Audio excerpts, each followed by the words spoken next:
It's the Brad and John Show. It is the Brad John Show. Today's date is the 13th of November. It is a Thursday. And you know what we say about Thursdays, John?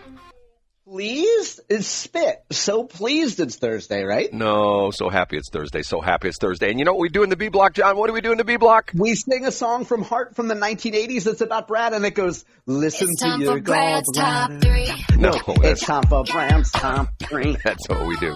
We do Brad's Top 3. Ladies, one more time. And what do we start off with?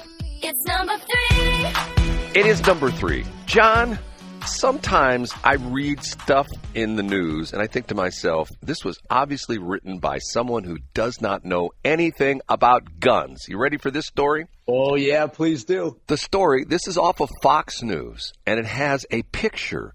It has a split-frame picture of one side, a Frontier jet landing, and the other side, the actual captain who is on the PA system telling the passengers they're going to have to, they've just boarded the plane, they've not taken off yet, they've boarded the plane, and they're going to have to disembark, as they say in the aircraft industry, and leave the plane for an investigation. Why, John? And okay, and one more thing. And on the picture, on the Fox News article, it says, "Scary discovery" in a blue box with white letters, okay? And it says, the headline is, "Flight grounded after passenger makes alarming discover on crowded airplane." And they even say it was seat 7A. John, what did they find? What did one of the boarding passengers find in seat 7A? John, you ready for this? Was it a 3D gun? No, it was a magazine from a semi-automatic weapon, a semi-automatic pistol that had bullets in it. Oh, my God, there's a magazine with bullets in it. But no gun. No gun. So Okay. They Would someone extract the bullets and throw them at someone? That's the whole point. The point being, it would be like you saying, "Hey, I'm going to douse your house with gasoline and set it on fire," and yet when the gas can's full of water. Get what I'm saying? There's nothing. I get what you're saying, Brad. Yeah. There's nothing going to happen. What happen happened after the freak out? Oh my God, they called it. You know, you read the article. I mean, it's like every three digit organization. The FBI was called. The EPA was called. The DHS was called. The TSA was called. The ATF was called. And I swear to God, it lists all these different agencies. Where this was in Atlanta. So it was Atlanta Police were called. Homeland Security was called. It turned out, guess what this was from, John? I have no idea. What was it? On the previous flight, a law enforcement agent was sitting in that seat, and apparently the magazine fell out of his pocket or out of his holster or something because he was legally carrying his weapon with a spare magazine, and the magazine fell out of his coat pocket or whatever it was, and it sat on the seat in 7A in the Frontier flight. John, is this like Much Ado About Nothing? I think so. And doesn't this show that it was the biggest day for one of the stewardesses, if they call them that anymore, flight attendants? And if you work at that airport, it's probably super boring. You don't have a cool story to tell. So everybody has to prove their worth by, I'm the guy that gets in contact with the ATF. I'm the guy that gets in touch with the bomb squad. And then you put it on your end of year report and you're like, remember in November when I was there and I helped saved us from a gun magazine. Right. And the ridiculous part of this is, if I'm not mistaken, I think from my firearms training class, I think it takes a gun to actually fire those bullets. I don't think those bullets will spontaneously fly out of their casing and bounce around inside the cabin. What do you think, John? I think you could bring in Dan Quisenberry and he could shoot him from a sidearm. And the article goes on to talk about, it says, TSA screened all the passengers a second time and the flight departed safely just before 8 p.m., according to officials. The FBI was notified of the matter, according to the APD. No active threats were indicated at this time, the agency wrote in the release. A Frontiers Airlines spokesman told affiliate Fox 5 Atlanta the ammunition belonged to a member of law enforcement who was on an earlier flight. OMG! He's got a gun! There's a classic scene. Matter of fact, now we're getting into the Christmas season. You ever seen the movie Die Hard? I've seen parts of it, yeah. Okay. The classic scene, which to me is sort of interesting now in retrospect, because there's so many things that have changed. That movie was like, 1985 or something like that? Hard to believe. It's been. Yeah, it wasn't that. It was probably early 90s, probably. I'm gonna look that Okay, one but up. go ahead. Let's not split hairs here. Okay, when John, a.k.a., who was flying to see his wife at Nakatomi Plaza for Christmas. John McClane was his name. John McClane was flying to see his wife at Nakatomi. Wasn't his wife named Holly? Wasn't that her name? He's flying to see his wife, and he's on the plane with a guy, and John McClane is like being his cool cop thing. And there's a guy talking about, hey, buddy, he's like a sales guy. Hey, buddy, hey, buddy, hey, buddy. So as they're getting off the plane, and as John has his suit jacket on, he leans forward, and you can see the gun in a shoulder holster inside John McClane's suit coat. And the guy goes, ooh, ooh, ooh, ooh. He's free. It's like freaks out about it? Yes, it's so bizarre. But see that, and a lot of people don't realize that, but there are people on planes who have guns, and law enforcement has to go through a special screening. Plus, I don't know if you know about this or not, some of the pilots are armed. Do you know this story about the pilots being armed? Yeah, I know a little bit about this. Yeah. Okay. So we'll leave it alone. Okay, ready for number 2? Yes. Hold on a minute. My machine is not working right. It's time for Brad's number 2. I'll try it again. We'll try it one more time.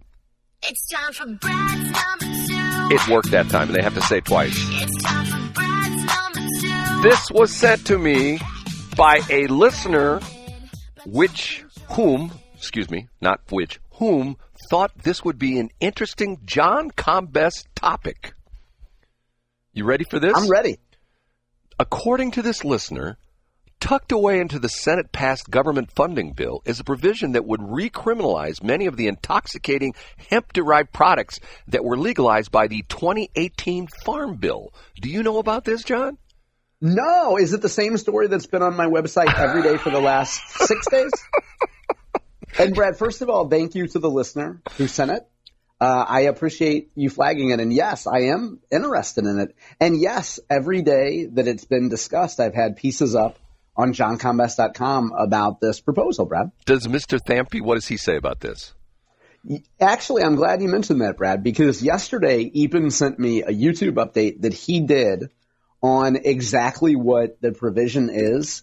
And Epen's point, Epen's point is that this is really the last gasp, I think that's the phrase he used, of prohibition, of trying to say, hey, we want to ban some of these products. And the way Epen puts it, the reason why Mitch McConnell and another member of the House, whose name I don't recall, why they're going this route is because they know they couldn't pass it as standalone legislation. So in other words, if they want to get rid of these hemp products or draw a bright line between what's legal and not legal, Epen's point is that they know they can't pass that in a traditional bill. So they try to sneak it in. They try to tuck it into something that's going to avert a government shutdown and think that people won't really care. So did this pass then? Did this stay in the bill? Did it stay in there? Yeah, I believe it did. And Epen began his update by saying that it was a pretty dark day and a pretty dark week. And Brad, I have to admit that I'm not familiar with all the specifics of what exactly this would do and how it would affect hemp in Missouri. But here's what I might suggest. Folks on Saturday at 10 a.m. might listen to the Farm Show. That's Farm and Ranch, Missouri, right here in Westplex Talk 104.5. And we're going to be playing a clip from Epen Thampy about this legislation and what it means, Brad. So is this another shot by big marijuana across the bow of the hemp people? Is that what this really is? I think now, just from an outsider's point of view, as a square looking at this, yeah, I think it's another way of saying, okay, certain products here are okay, and then certain products over here are not okay. And it would seem as though President Trump is coming down on the side of, quote unquote, cracking down on these products. I don't get it. You know, the libertarian, the former libertarian, I'm not a libertarian anymore. I'm not just an American. I shouldn't say just American. I am an American, which rises above the Republicans and Democrats. Yeah, you're so much better than everybody. Go ahead. Especially the people listening to the Tracy station, but that's a whole other story. Okay, I am just to the point where, like, just blow the thing wide open. You know, once again, in Illinois, in order to get a gun, you have to have a FOID card, a firearms identification card, okay? Firearms owner, FOID, firearms owner identification card. I say just blow the drug thing right open, but before you can take any of the drugs, you have to get a drug card, and you have to sign on a little dotted line that says, I hereby realize that I could become incapacitated, I could die, I could have my brain fried, I could be in hospice for 2 weeks, and I will not cause the government any financial duress whatsoever. I'm totally responsible for my actions. Bring on the heroin. You know what I'm saying? Yeah, and then when that person is zoinked out of their mind and they get behind the wheel and they kill somebody, we can just be like, yeah, I mean, I guess Brad's idea wasn't that good, but he signed a card. Who cares? John, how many times, and we're starting to drive around with our windows up because it's starting to get cold again. Often, Brad, I pull up, you're right, and Deedham Tots. You pull up to a stoplight and you have someone smoking, or you go to your local Walmart. I got out of a car the other day at a certain supermarket and just made an audible bleh. Potheads rolling through McDonald's. Man. It's disgusting, Brad. Not only are they disgusting people in general, but the habit of not being considerate is disgusting. And, well, thank you, John. Appreciate that. And it goes to my thing of my stupid axiom that my right to swing my fist ends at the tip of your nose. And literally, this is a situation where my right to smoke a joint ends at the tip of your nose, where I don't want to smell your marijuana smoke. I don't want to smell your cigarette smoke. I don't want to smell your cigar smoke. Pipe smoke, some of that smells okay. Yeah, sometimes that's in the middle. Now, we do know, I'm sorry to cut you short, but we do know that J.C. Corcoran's right to swing his fist does not end at your nose. By the way, you know, why don't I put in the list? We need to talk about him in C-Block because I have some interesting things with him. Okay, you ready for number one? Yeah, I want number one, Brad. Okay, if I can get my computer to work right here, we're going to try one more time. And now, big finish, Brad's number. Here is a story I know that is not on John Combest's site. Oh, I bet it's not. I bet it's ridiculous. What is it, Brad? The BBC. Have you heard this crazy stuff with the BBC and meltdown mode? You mean a big black channel? No, the British Broadcasting Corporation. Oh, okay. What about it, Brad? Are you familiar with what's going on with this? No, what happened? Oh, MG. Over the weekend, I think the number 2 and the number 3 people from the BBC resigned because of the fact that, and this is sort of interesting because it took a while to have this surface, a documentary that the BBC did on, of all things, January 6th, 2021, I believe was the exact date. Hold on a minute, I got a cough. Okay, which some of us will know is like, no big deal in D.C. Other people would go, oh, my God, that was when the government insurrection happened and when Nancy Pelosi was fearing for her life and people were fleeing the Capitol building because there were nutbags in there doing weird stuff. But that's a whole other story. They edited one of his speeches when he was talking to the crowd before the crowd essentially was dismissed, and some of them went to ransack the building and other ones just went home, but they all got charged with crimes.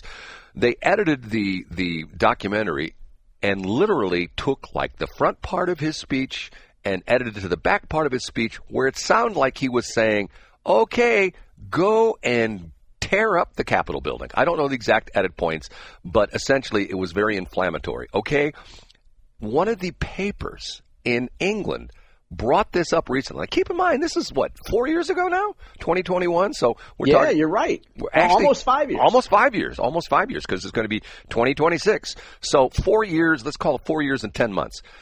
This article appeared in one of the big British papers last week, and it really reverberated into the community in England, and to the point where it stirred up a lot of stuff. And these 2 BBC high-end people resigned over it. Now, what's interesting about it is, when Trump heard about this, what is Trump going to do? What do you think Trump's going to do? Well, I don't know. What did he do besides tweet about it? He's going to sue them. Oh, nice. Okay, so I did see this, Brad. Now, let me ask you a clarifying question here. The folks who resigned, did they resign because they were involved in the misleading editing, or did they resign based on principle by saying, I don't want to work for a company that misleads people? Well, you could say that they did the proper thing, that they could essentially say that they had nothing to do with it, which they probably didn't. This were probably underlings, probably people in the editing bays and stuff like that. But essentially, as I interpret the story that I read on them, they essentially said, it happened on our watch. It's ultimately our responsibility. We're out of here. And Trump has already rattled his saber. They had, I don't know if it was yesterday or Tuesday. I'm sort of screwed up this week because of my hospital visit. But the BBC had an emergency meeting. This is the emergency meeting of the board of directors of the BBC. And they are concerned that Trump may be suing them for, and we've already heard, what he sued other people for. I think originally when he sued CBS, I think he sued him for $10 billion, and then he said, well, that's not enough, and he sued him for $20 billion, and they ended up giving him $16 million. They think that he is going to drop a legal bombshell on BBC. Now, what's crazy about this is, if you know how the BBC is actually part of the English government. It is actually a state-run media outlet. So it's kind of like NPR. I mean, just maybe NPR has one layer of difference, which would be Corporation for Public Broadcasting, but they're both propped up by the government. Right, but the NPR people are going to say, no, it's nothing like that. Yeah, but BBC is actually part of the government. Right, part of the government, because that's the thing. And if you go back in history, that used to be within the last 20, 30 years, all the radio stations used to be owned by the government, and it wasn't until probably the last 20, 30 years when the government relinquished some of the frequencies to private broadcasters like myself. But this is what they're concerned about, is Trump's going to essentially sue the British government for billions of dollars, and they're afraid he's going to be successful. And what's also interesting about this is this couldn't come at a worse time, because if I'm not mistaken, it's either 2026 or 2027. Only a nerd like me would know this kind of stuff. And I'm looking to the heavens right now. Dr. Winter, thank you for inspiring me to know these kinds of facts. Dr. Winter, thank you so much for inspiring me with stuff like this. There is what they call a royal order that essentially makes the BBC what they are. And if I'm not mistaken, the royal order either expires in 2026 or 2027.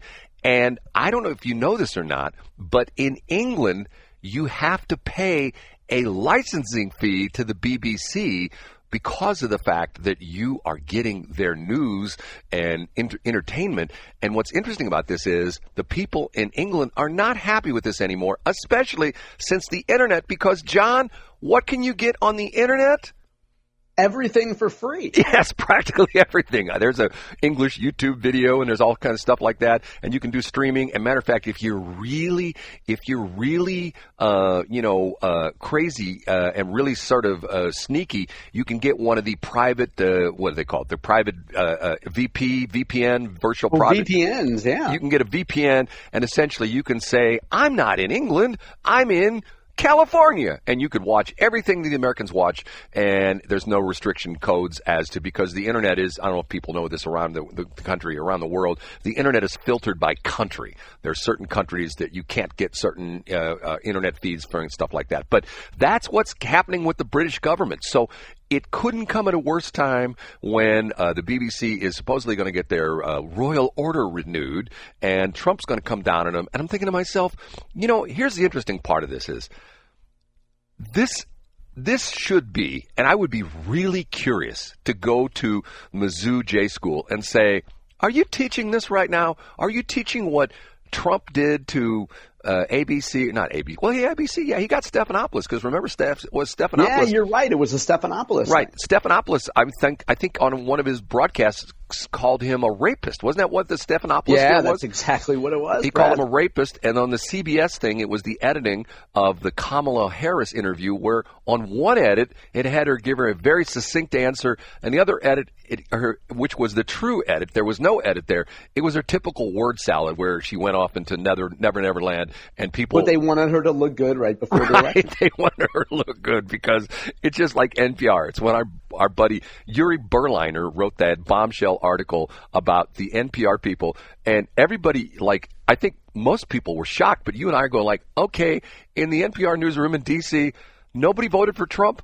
Why doesn't that surprise me? You know what I'm saying, John? It's not a shock at all. Right. So if Trump wins this, the headline could be BWC is greater than BBC. Man, I tell you what, Big White House channel. The big White House channel. I thought you were a big White House comeuppance maybe is better than a BBC. I tell you what, I find this whole thing fascinating because of the fact that I get that you know, in the United States we have freedom of expression, you know, First Amendment, all that kind of stuff, but yet it's not a carte blanche a right to essentially do whatever the hell you want and not have any repercussions. Yelling fire in a crowded theater. Yes. Although that is legal. Did you know that everybody uses that? I did, yeah. A lot of nitpickers and exceptions guys have pointed that out many times on the show. And I think that, I mean, the best part of it is that nobody goes to a theater anymore. Like, I can't tell you the last time that I went to see a movie with my kids where there were more than a handful of people in the theater. Well, you know, if you listen to the weekend box office reports, there was a time when they say, and so made $110 million, and now the number one, you know, movie, and so made $8 million. You go like, man, things have gotten bad at the box. How does Marcus stay in business? How do they do that? I mean, that's a good question. Now, the Brad Hildebrands of the world would say, see, they're a family-owned business. They don't have to report to shareholders. See, they can take long-term losses. They could own their radio station and treat it like a melting ice cube and keep losing money every year. And who cares? Brad, the only movie reviews I want to hear come from J.C. Corcoran, and you have a story about him in C Block. If you're listening on YouTube or Apple iTunes, which is where roughly 100% of our listeners come from, Brad, you could go to November 13th C Block, and you'll hear Brad's J.C. Corcoran story. You know, John, you're right about that. You're going to turn the signal off. I'm going to go to the transmitter and turn it off. I turned it off. It's been off for a week, and we got no complaints. I bet it has, and nobody would tell the difference, Brad. But I interrupted our stream for 2 seconds, and I got 49 phone calls. It was amazing. Yeah, I bet you did. Okay, we're going to come back with C Block